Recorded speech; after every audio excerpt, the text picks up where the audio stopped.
Hi, everybody. Thank you so much for joining us today for this amazing panel on military spouses and how you can access military spouse talent through a number of different programs. My name is Eddie Menser. I'm an associate director within the Office of the Secretary of Defense. I'm also a military spouse myself, and I manage the DoD's Spouse Education and Career Opportunities Program, which is a program designed to assist military spouses in realizing their educational and employment goals. I am joined by four amazing military spouses, and it would do them no justice if I tried to introduce them. So I am going to ask them to introduce themselves, a little bit about who they are, their military affiliation, where they work, what they do, all of those great things. And I'm going to start with Miss Carla Langham. Hi, everyone. I am Carla Langham. I am the Chief of Staff with the Department of Labor Veteran Employment Training Service. To Eddie's question, what do I do here? I can never give you one answer as Chief of Staff. I do a little bit of everything all day, making sure I keep the trains on the track. But prior to my role here, I was at Hiring Our Heroes. I've always had a focus on veteran and military families and advocacy for them. Prior to that, I was in a congressman's office. Prior to that, I was a teacher. After that, it gets really weird and shaky because as a military spouse, your resume then begins to rival that of Barbie's. I definitely always use that Barbie joke. Sometimes it lands flat, especially when you have male spouses that have joined us. But I'm super excited to get to talk about what we do here at DOL. We focus a lot here at Vets on military and veteran families and helping them with that transition. But not just that transition once, but for the rest of their lives. How can we be here to support? DOL writ large just likes to wrap their arms around the American worker. Morning, noon, and night is what we like to say. Perfect. Awesome. Thank you, Carla. Lydia, over to you. Thank you. Hi, everybody. My name is Lydia Owiti Otieno. I'm a program manager with Hiring Our Heroes. So Carla came before me and left a really, really nice track to follow. Thank you, Carla. I am an Army veteran spouse. My husband retired sometime in 2020. We are now enjoying a quiet life somewhere in Southbury, Connecticut. With Hiring Our Heroes, I manage a military spouse program, particularly the Military Spouse Professional Network. We are on a roll to ensure that our spouses, wherever they are, they have a community of fellow spouses and they are connected to employers wherever they are so that they can continue with their careers.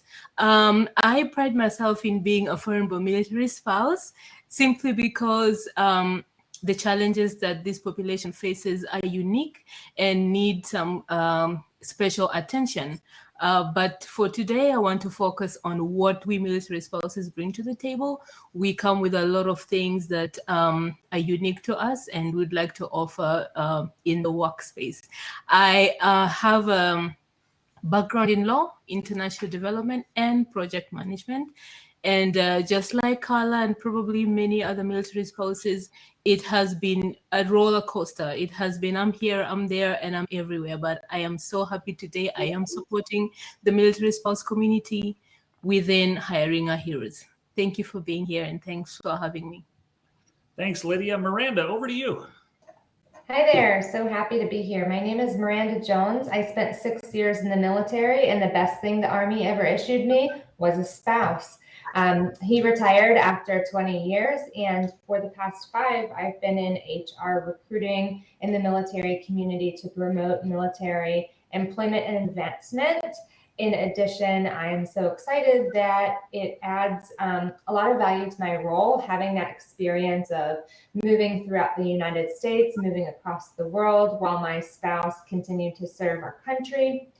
I'm super jazzed, super motivated to be a part of this panel. I'm so excited to be here today. Thank you. Thanks so much, Miranda. And Lacey. Hi, everyone. So great to be here. Lacey Raymond. I'm a principal at Deloitte Consulting. I have the pleasure of delivering client services across the Office of the Secretary of Defense, alongside actually Eddie, who we have the pleasure of supporting. One of the programs is the MSCAP program, Military Spouse Career Accelerator Pilot, that you'll hear much about later in this session. But my career has sort of fortuitously always followed a national security path. I started my time in the DoD working as a readiness analyst. That's actually where I met my husband in the Pentagon, where if I ever worked there, it's where all love blooms.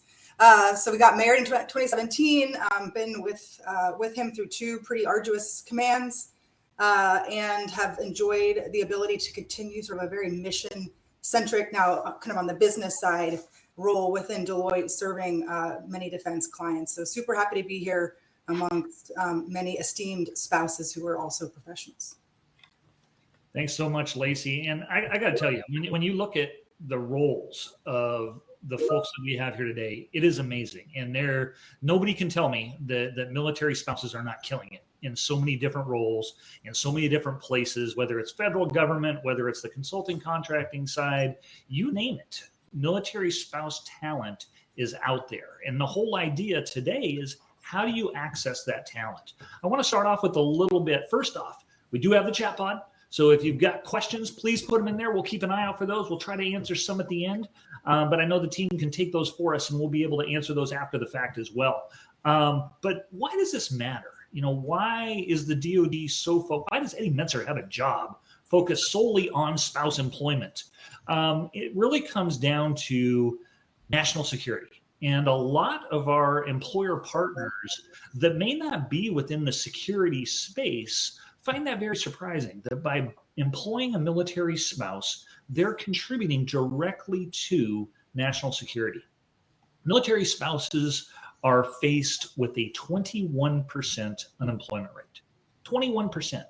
And like any unemployment rate, we use the same methodology as the Bureau of Labor Statistics to determine the national rate. But like any unemployment rate, one group that does not capture is the group that's given up. And we all know from our experience and with our peers, military spouses, that there's a lot of spouses that have just given up on meaningful employment. And that's a huge, huge challenge. 21% is a huge challenge. But then what about those that gave up? So, it means a great deal to us. Anybody that's been around the military knows that nobody joined the military to get rich. And we have a lot of military families that are facing financial insecurity, and they desire to be dual income families. That comes down to retention and making sure that we have the force that we need. We're faced right now with a perfect storm of challenges when it comes to our force makeup. We have the lowest propensity to serve in young people that we've ever seen. We're missing recruiting goals. Retention is at an all-time low. All of those challenges compound, and from our perspective, it allows our adversaries to outpace us. And that's why it's so important for the department, from a department perspective, to reach out to employers, to bring employers into the fold, to educate employers about this challenge, because military spouse talent is absolutely amazing. Lacey, why don't you tell us a little bit about military spouse talent and what military spouses bring to employers? I love it. So I think one of the reasons that we at Deloitte often talk about the fact that this is, without question, an undeniable business case. We have over 400 military spouses at Deloitte. We actually have a higher retention rate among our spouses at Deloitte. And in fact, one of our surveys 2 years ago proved that we have higher promotion rates among our spouses relative to other Deloitte practitioners. That speaks for itself from both a retention perspective, from a talent acquisition perspective. I'm excited to jump in to talk about the MSCAP advantages for businesses. I think first and foremost, from a simple cost savings perspective, talent acquisition is about $5,000 per candidate. When you think about the DoD and what they're doing around actually scanning and providing qualified spouses for fellowships among vendors, that is a no cost to vendors. In addition to that, once fellows join, it is, again, on DoD's bill. They are providing a 12-week free fellowship experience with an over 80% job acceptance rate on the back end. And so if you think about, if a company were to hire a military spouse through MSCAP per year, that's 75 cents to the dollar that the DoD is paying. Again, in addition to the talent acquisition cost savings on the front end. So I'll say end to end, all the way from the talent acquisition path all the way through retention, we are seeing a huge boon for businesses who are getting after military spouse hiring at scale. Lacey, thanks so much for that. And I want to pull the thread a little bit on MSCAP, the Military Spouse Career Accelerator Pilot. So this is a new initiative in DoD years, kind of like dog years. New initiative is anything like within the last 5. But this one's really new because it's not even a year old. And it's a 12-week competitive paid fellowship for military spouses, where we place military spouses into employers across industries. We've been running and placing spouses since January. We've placed more than 300 military spouses into fellowships across sectors. You name the type of job opportunities, but these are true fellowships. Our goal is that spouses will convert at the end of their 12 weeks to full-time employment.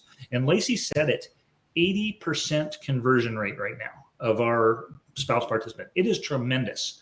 So there's so much out there, and we'll share some information in the chat pod on the Military Spouse Career Accelerator Pilot and how you can tap into this talent line. But that 80% conversion rate is tremendous, and we're really, really excited about it. Now, one of the things I like to say a lot is that when it comes to employer partners, we're not looking for military-friendly partners. We're looking for military-ready partners. And that means partners and employers that want to make a difference. So with that, I want to ask each of the panelists, what has made a difference in your career? What has set you up for success? Because you guys are the epitome of success. So Carla, let's start up at the top with you. And what has made a difference for you? You've had a lot of different opportunities. You're in an amazing role right now at Department of Labor, being able to impact veterans and spouses on a daily basis. What's been your success? So, we moved about 12 times in 13 years. So it was back-to-back nonstop. But in my intro, I have so many certifications. I've been a teacher. I've been a paralegal. I've done it all, right? And it took me sitting down and finally utilizing the resources that are out there for military spouses. And sure enough, and it was actually at Hiring Our Heroes, someone sat me down and told me I had to pick one path, and I thought they were crazy because they must not understand, right, how military spouse works. We just default to whatever is out there because that's all we can do because we're moving so quickly. So it really took them, and I believe it was Hire Heroes USA. There were a few other organizations. I just finally started reaching out to everyone because why is this happening to me? I was in San Diego for a year and a half. I had a security clearance. I have 2 degrees. Like I said, certification du jour, and I just can't get my foot in the door. And it wasn't until I started taking an intentional approach and listening to each one of those people. Someone finally said, you need to start designing your career. And I did. And I kind of took that path and I started to tell my story and tell my story well. I like to tell individuals that if you're part of an overlooked, disenfranchised population, you're also saddled and burdened with having to tell that story. This is why you need to hire me. This is why I'm resilient. I have done things, I've moved, I've adapted, I've learned systems that were never designed for me. And that's how I'm here. And it also is someone just taking a chance on you as well. And convincing them you should definitely take a chance on me. So it's doing the opposite that military spouses are told to do. Like we kind of just stay in the background and stay quiet. So it is uncomfortable, but you got to get comfortable with being uncomfortable. And I did it. And so that's my story. Absolutely, Carl. Thank you so much for sharing that. Miranda, how about you? Different sector, different place. What's been your success story? Advocacy, finding people who will champion for you. It's really difficult, I think, when people think about networking and position referrals, that there has to be, you have to be somebody's best friend, or you have to have known them for a year before you can ask them. It's not. First impressions are very important. They're not the end all to be all. So if you've ever made a mistake, like I have multiple times, it's okay. But striking that conversation, whether it's a job fair, networking, it's your neighbor, it's a friend of a friend, and having somebody who is not scared about the story, as Carla mentioned, that you're telling. It's not off-putting. They see the cocktail of all of your experience, and in their heads, they can see it align, and they advocate for you. And the best thing I've been able to do with that is not just climb in my career, but it's about sending the elevator back down for somebody else.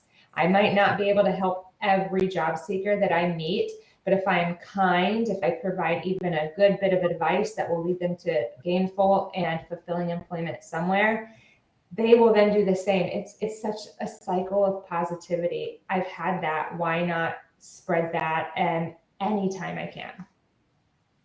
Awesome. Thank you so much, Miranda. It comes down to accessing the talent. And, Lacey talked about that, and MSCAP, the Military Spouse Career Accelerator pilot, and we made it a pilot at the behest of Congress, but we left that P in there for a reason, because another one of our goals is at the end of this 3-year pilot, we change it to program. And it's an everlasting initiative that we have to offer to military spouses.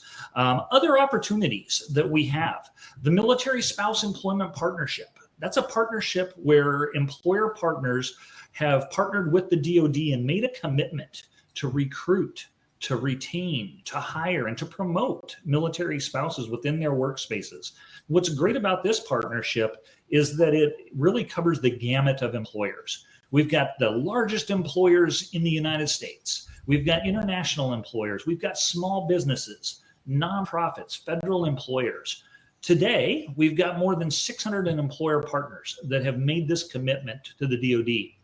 Next week, right around the corner, we will induct our largest class ever of 120 new partners into the Military Spouse Employment Partnership. It continues to grow and open the aperture for military spouse talent. And that talent can be talent at the entry level through the C-suite, that we've seen military spouses hired into every role.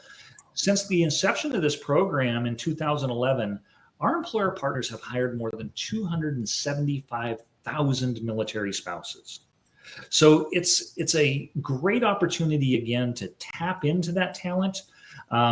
Every one of the organizations represented on the call today, with Lacey and Lydia and Miranda and Carla, are all part of MSEP. And, it really has led to great successes for such a broad community. Now, Lydia, from your perspective, what has led to your success? Thank you, Eddie. It's a long story. It's usually hard to tell, but when I see where I've come from and see your face, Eddie, see Carla, people that I interacted with before here, I said on LinkedIn the other day, it has come so full circle for me, because I did not imagine this was possible. But because I'm here today, I can see, I'm overwhelmed, definitely, very much overwhelmed. It started just very simply. I went on Veterati, but before that, I can tell you it was years and years and years of struggling to find my place and my identity as a foreign-born military spouse.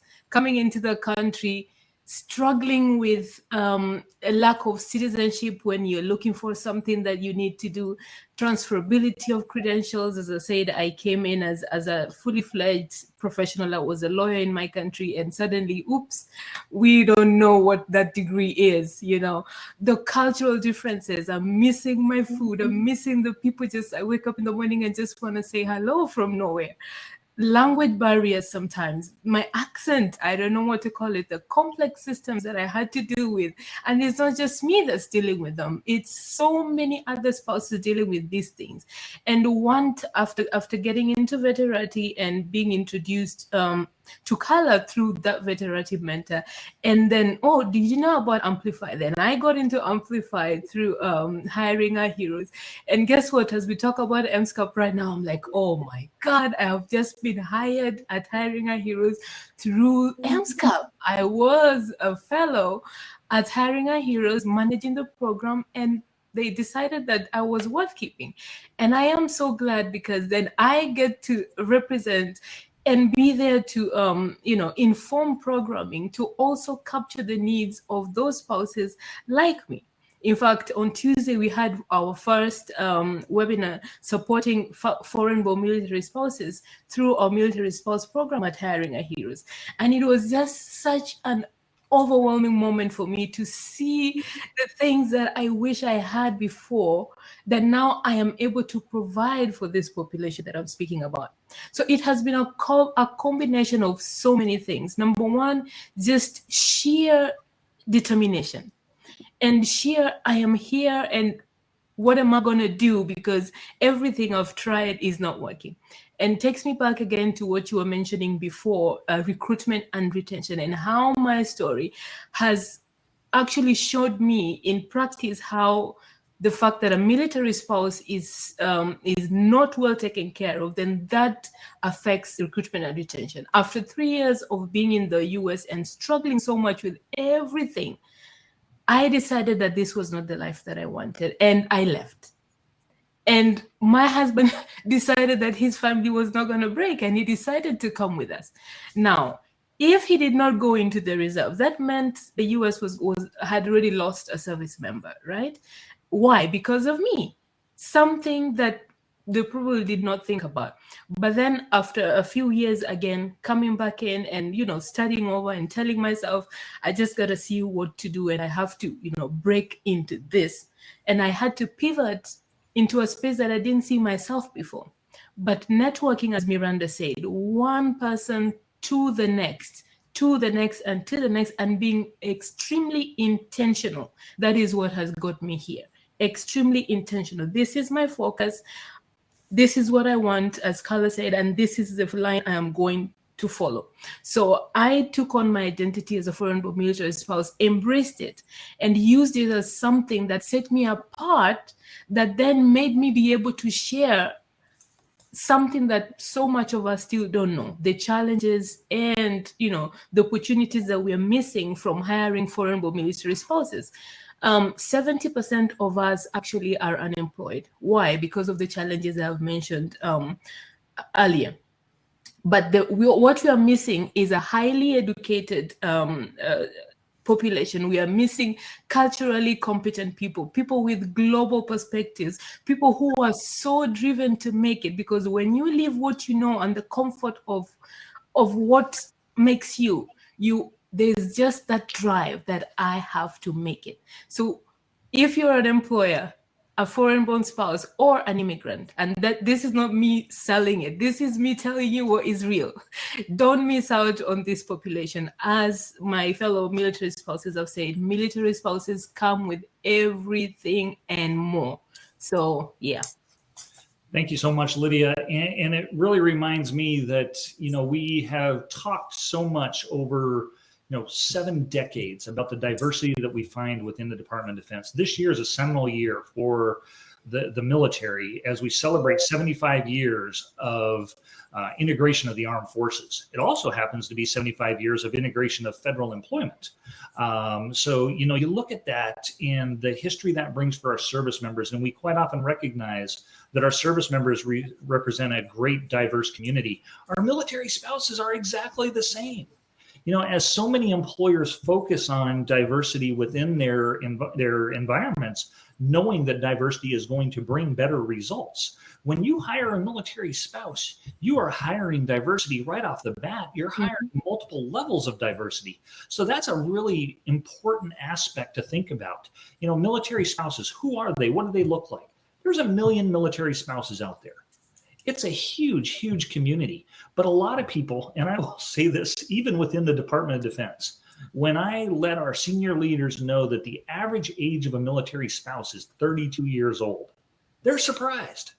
In their mind, because we recruit 17 to 24-year-olds, 17 to 24-year-olds are our spouses as well. That's not the case. Most Americans don't get married until their late 20s, early 30s. So they're not bringing spouses with them when we recruit them. So it's a mature population. It's a highly educated population. We come from various backgrounds when it comes to race, ethnicity, socioeconomic background, you name it. The military spouse population is extremely diverse. Now, Lacey, you have had an amazing career managing, moving, relocation, a stellar career, your husband as well.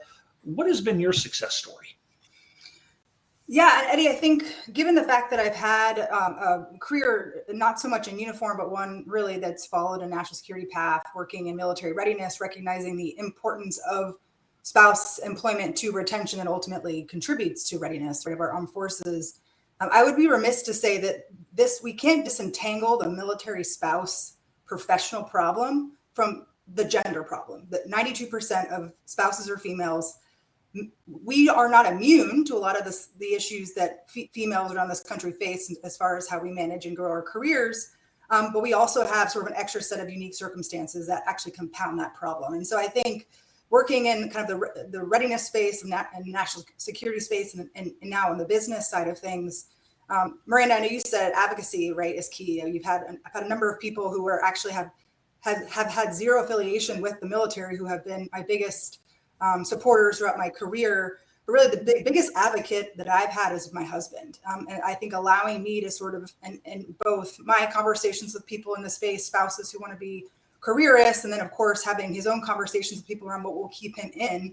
A lot of it actually surfaces around my career. I mean, he jokes I'm his biggest liability to getting out. And so I think that, the fact that military spouses, I hate to say it, there is this uneducated view at times that we are a charitable group. We are an uneducated group. We are, propense to stay at home and support the member no matter where they go and what they do. And the reality is, like, it's 2023, and we're recognizing, I think, that women are far surpassing men as far as executive roles, and they're diversifying the industries where they're booming around tech, around finance, data engineering, data science.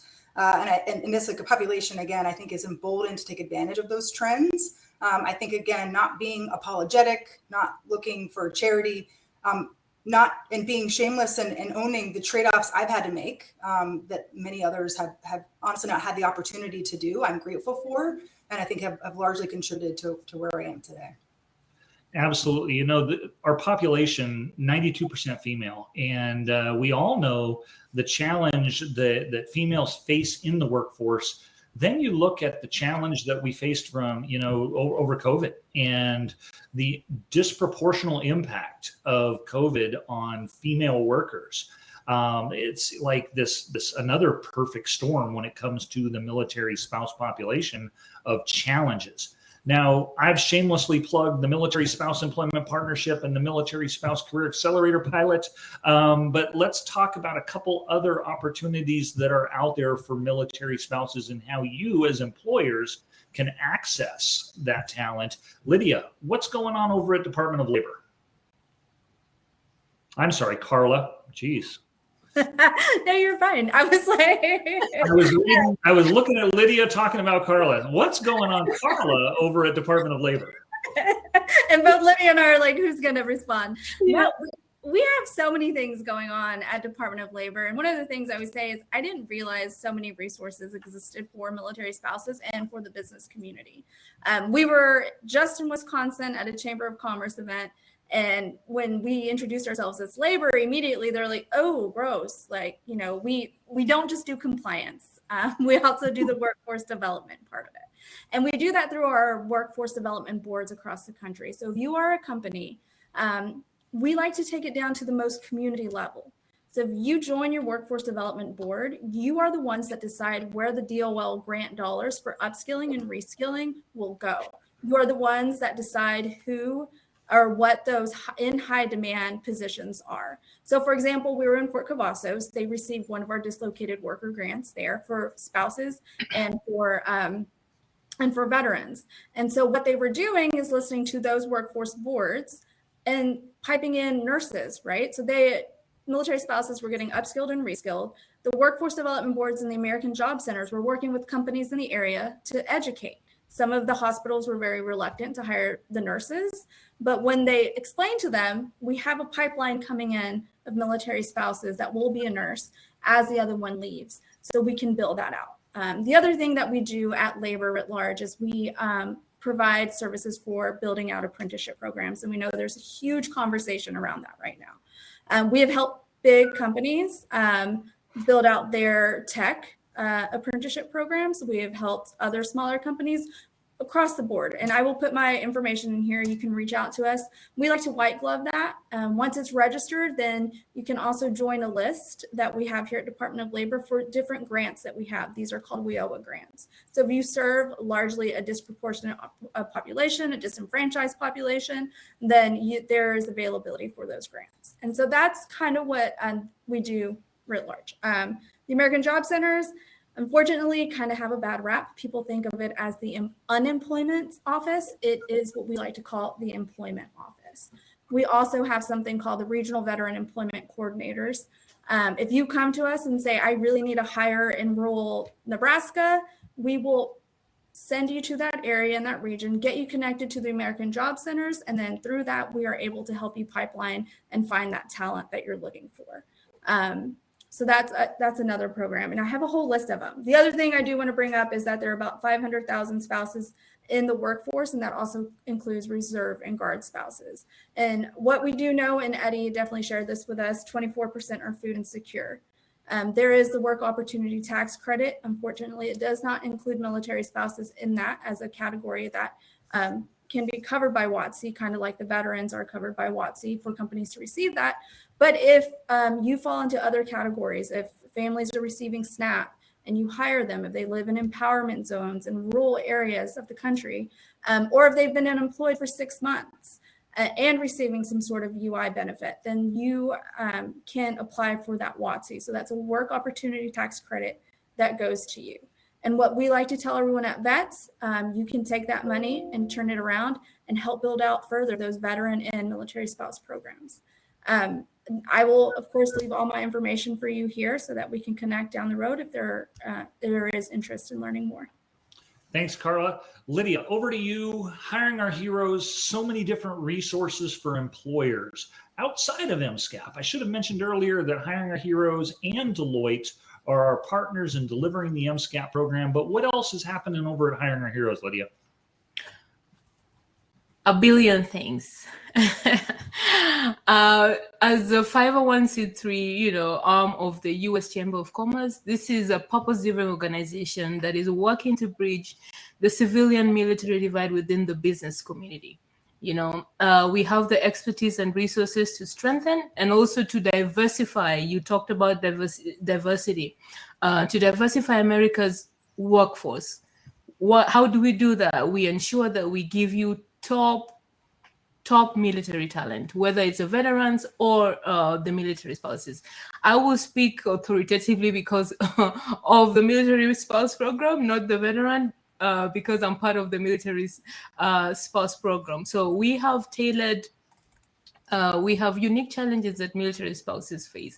So we would like for them to grow in their careers and how to enter and also to re-enter. Sometimes spouses, for no fault of their own, have to drop out of the workforce. Sometimes they're deployed to very rural areas, nothing available in those places, no virtual work. So reskilling, upskilling, and then we also try to connect them directly to employers to help them find the best meaningful opportunities. What we realize is that sometimes there's so many opportunities out there, but is it meaningful? Sometimes spouses are stuck with, just a job, but not a career. So we as the military spouse program would like to find meaningful careers for spouses.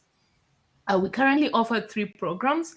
Amplify, which was previously run by Carla,